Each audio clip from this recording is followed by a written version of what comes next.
C'est l'image qui fait la une de la presse internationale ce mercredi. La rencontre entre le roi Salman, le prince héritier MBS et la famille du journaliste saoudien assassiné début octobre, Jamal Khashoggi. Le fils notamment, Salah, n'a pas eu le choix.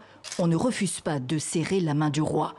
En quelques heures, la pression s'est considérablement accrue sur Mohammed Ben Salman, omniprésent dans le discours du président turc.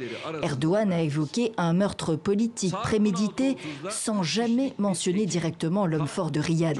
Quant au président américain, il se garde bien de mettre en cause l'allié saoudien, mais jamais jusqu'ici il n'avait été aussi clair sur le meurtre du journaliste.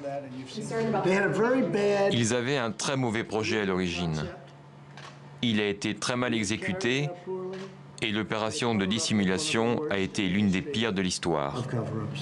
Washington a donc annoncé les premières mesures contre l'Arabie saoudite avec la révocation des visas concernant les suspects. Il y aura d'autres sanctions, laissent entendre les Américains, mais Donald Trump laisse le soin au Congrès d'agir. Jusqu'ici, les Saoudiens ont avancé plusieurs versions contradictoires sur le meurtre de Jamal Khashoggi. Elles n'ont convaincu personne.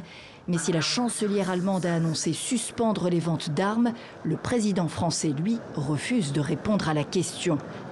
Et ça n'est pas parce qu'un dirigeant dit quelque chose que je suis censé réagir à chaque fois. Et donc je ne vous répondrai pas. Difficile d'annuler une vente d'armes, estime pour sa part le Premier ministre canadien.